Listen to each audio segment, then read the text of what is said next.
Hi, good morning. I'm a psychologist, and some of you might wonder, what's a psychologist doing talking about climate change? Well, those of you who are involved in policy and grassroots activity are probably already well aware that one really critical issue in terms of psychology and climate change is how do we get people to behave in a different way? Because one could argue that at root of all of this are decisions that we make individually and collectively. If you're interested in that, the 2011 volume of the American Psychologist had an entire issue devoted to psychology and climate change. But there's something missing from what I just said. And what's missing from what I just said is, if you think about the kinds of changes that we are pretty confident, in some cases I would say completely confident are going to occur, such as increases in temperature, there are also changes in human behavior that are going to happen. So instead of focusing on the little bit of research that has existed so far, I'm actually going to talk about something that's pretty new.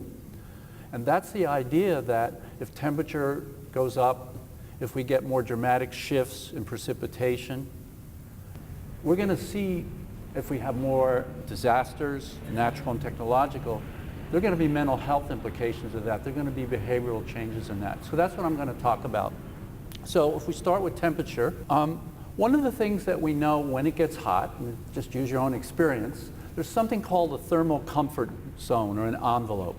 And it's roughly around, once you get above about 80, maybe if you're acclimatized to Southern California, it's a little higher than that versus if you're from upstate New York. But once it gets too hot, you don't feel very good. You don't like it. So not surprisingly, one of the things that's going to happen when temperatures go up is this thermal envelope or this thermal comfort window is going to be more and more people, more of the time, are going to be irritated, a little bit less happy.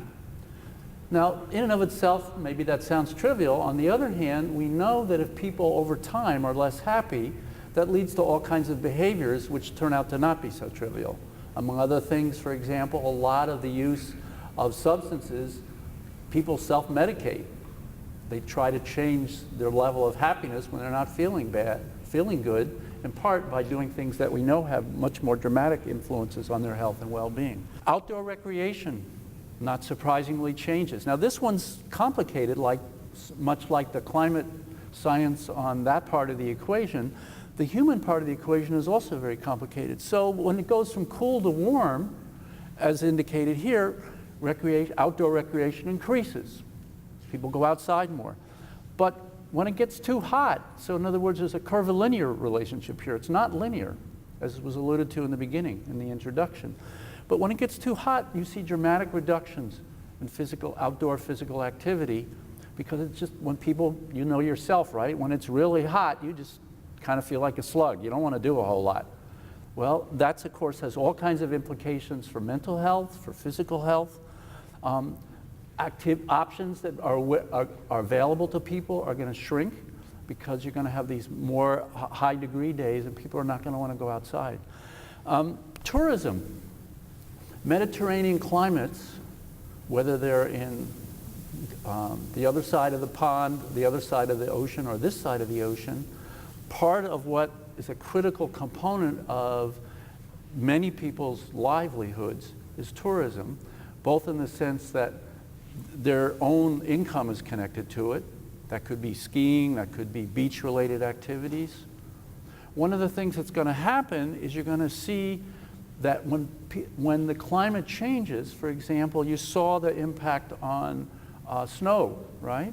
And the main connection that was being made there was to the amount of water that's available. Well, of course, that also has implications for a whole industry. And in some parts of the world, that industry is crucial. It's among the most important industries in that area of the world.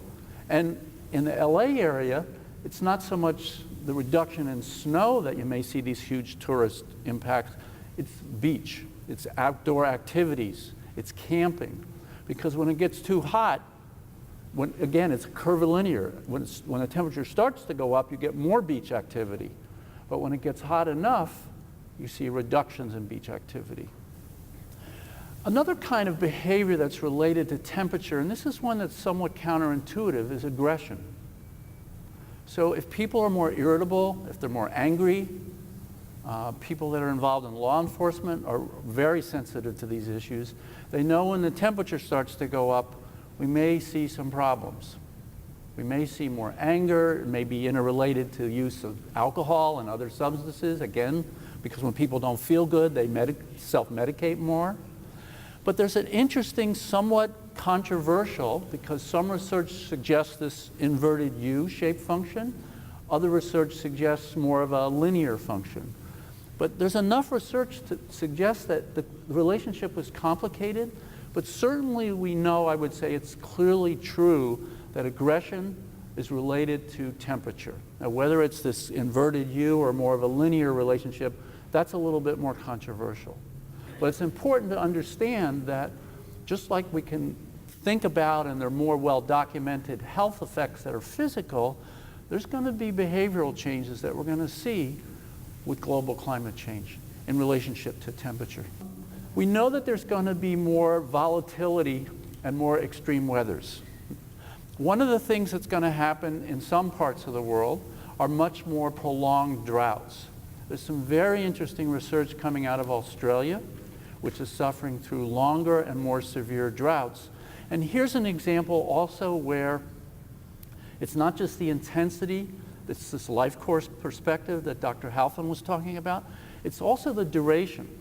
So it turns out that droughts, particularly of long duration, are not surprisingly tied to people's mental health.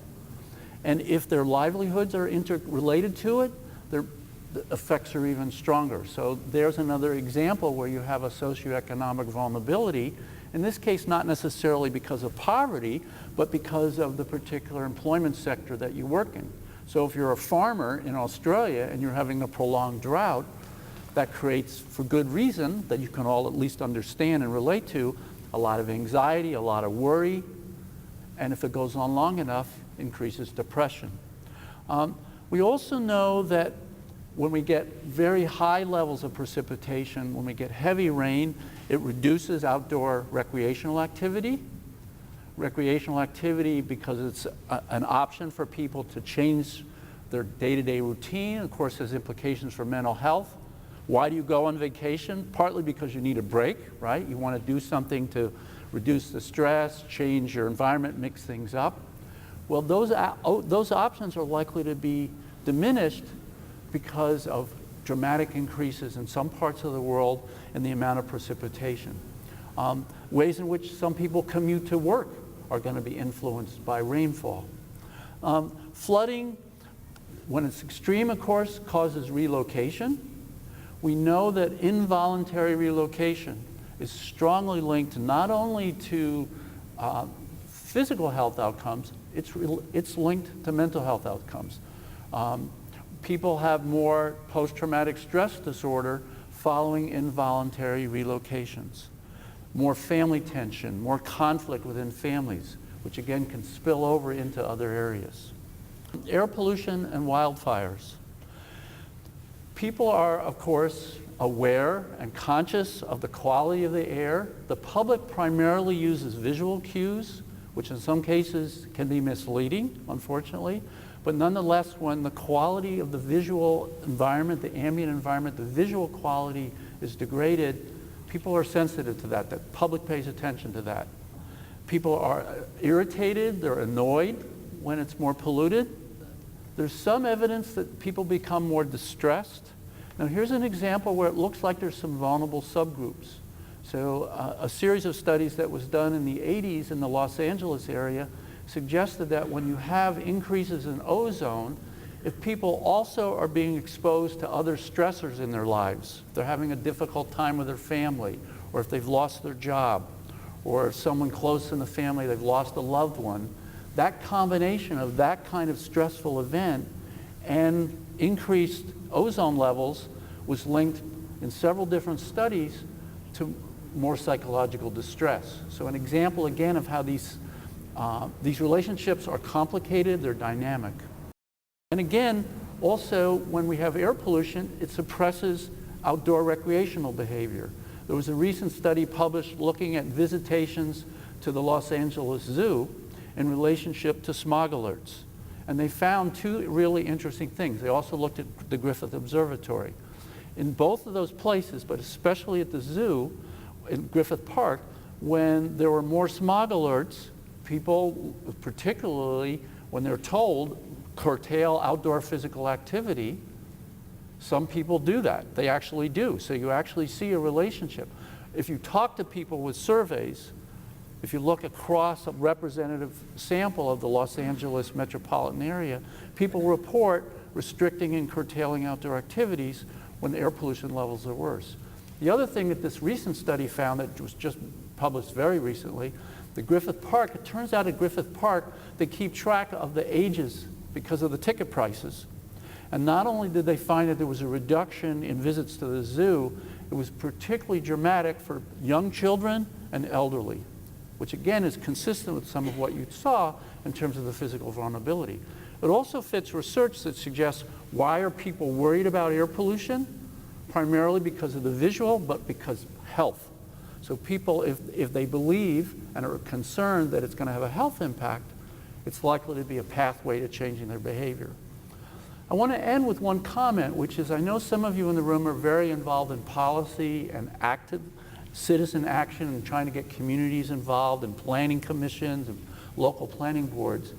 One of the things I think we need to talk more about is not what's going to happen to the environment, which of course is important. I'm not trivializing that, but that's not where the public's at.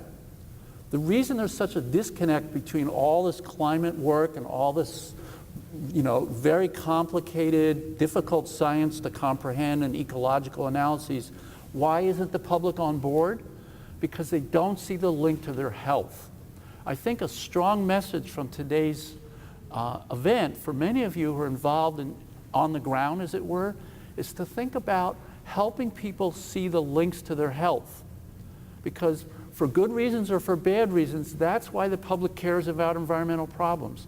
Sure, people care about loss of habitat and things are changing, but what they really care about, again, maybe it's not the right reason, but it is the reason, is health, physical health and potentially mental health.